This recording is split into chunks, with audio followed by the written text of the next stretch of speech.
Today I wanted to talk about Excel and how I use Excel and what I do, which is estimating for construction.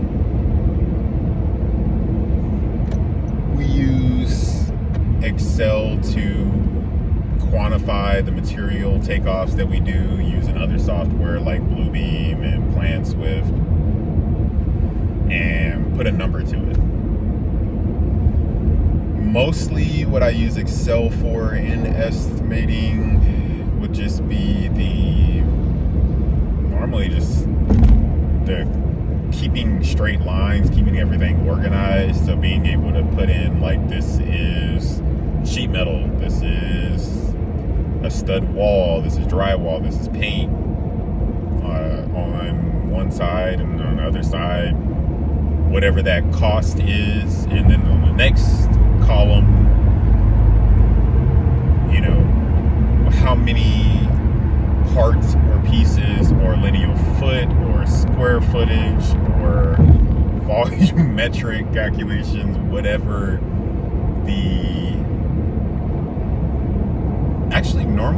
whatever the measurement is will normally be in a column, just so that I know and remember it was square footage this time or it was linear footage this time. And then how many parts or pieces or however long or whatever that is will be in the next column. So whatever I got from Bluebeam after saying it's 500 square feet. All right, well, I'm going to put 500 next to the square foot and next to whatever that is. And after that point, it should be multiplied by the actual cost in the next column for whatever this thing is. And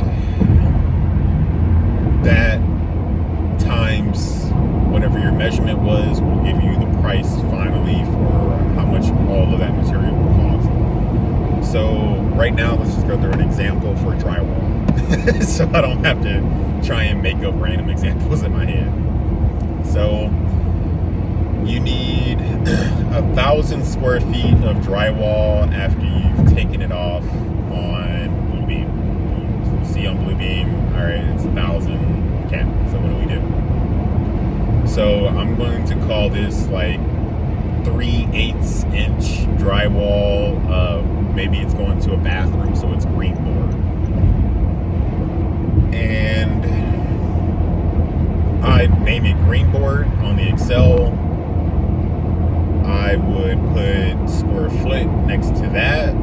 I would put 1,000 because it's 1,000 square feet next to that, and then I would put, let's call it 50 cents to $1 per square foot for the labor, putting it on, getting it to the place. And now that I'm saying all of that, maybe it's $2 square foot. And then I will put $2 next to that column.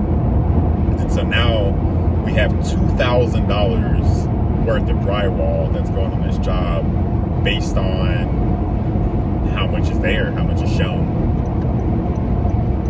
And I will go through the project for all of the different scopes that we plan on doing a takeoff for, which is just measuring. I gotta try to remember that the people who I would be talking to about this don't do what I do, so they don't know the lingo. So a takeoff is really just whatever you measured, and you take that takeoff and you put it onto your Excel. Some of the functions on Excel, so I'll use sum a lot to to add up an entire column. The little button that you can press to turn a cell from like the currency type, or not the currency type, but what type of cell is this? Is it just a number? Is this money associated with this? Sometimes I'll do that just so that I can remind myself of what is in that cell, what's being priced out. Let's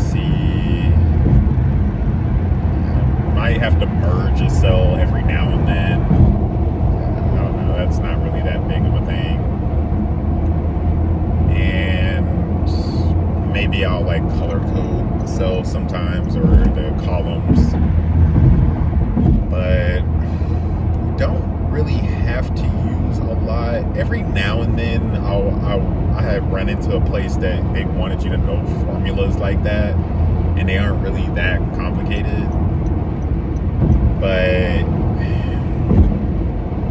I haven't really needed to a lot. So one of the things that helped me a lot was downloading this app that helps me calculate margins. I didn't have to build that function into any Excel that I was using. And yeah, let's see. I mean, of course, you're going to have a system for filing these away per each job. That goes into the filing system. Doesn't really have a lot to do with Excel. Plenty of companies will have you name things certain ways, but that's not really that big of an issue. I mean, it is a big issue because you want to be able to find things, whether it's you finding them or the company finding them. If, let's say, you get hit by a truck and they need to continue the project on after you.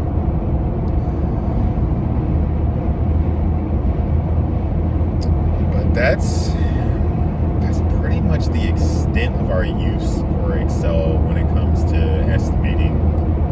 It's not really that complicated, and if it does get really complicated, more than likely the person who is the company that you're at will show you how to use that Excel. So normally they'll build up the Excel itself with all the formulas that they need you to use, and you'll just use the Excel versus trying to do all of this from scratch. But I'm also trying to think of the business owners out there who are literally the people who are doing this from scratch themselves.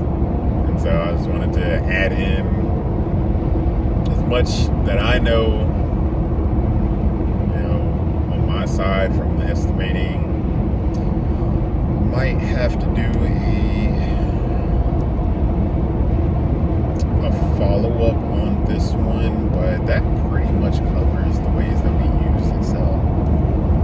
It's not that big of a thing. We're just kind of building out the price for whatever proposal or quote that we're trying to give to someone for whatever they're trying to do construction-wise, and we take that, we'll put it onto a proposal, which would be, there's a bunch of different platforms, but let's just call it Adobe to create it, or maybe even Word, and throw all your quantities on there according to what place you're working at. I've seen plenty of proposals that were just like, based on the plans, this will be $54,000. Like, not really sure what you're calling out here, but hey.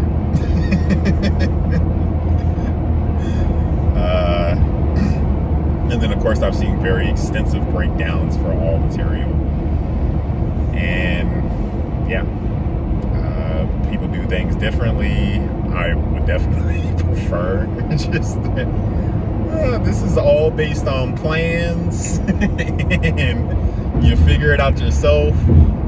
Here's $100,000, that's what it's going to cost you, and we're good to go. It would be so much easier if I could just do things like that. But normally places want you to break out, figure out the tax, put that as a separate line item, a bunch of different things that they want you to do for these proposals as an estimator, but you'll figure that out, especially in this career path. All right, we'll talk. Any comments or questions, put them down below. Check out the description below where I go more into depth on my engineering career and my career in estimating, which is all the same stuff, pretty much. And yeah, we'll talk.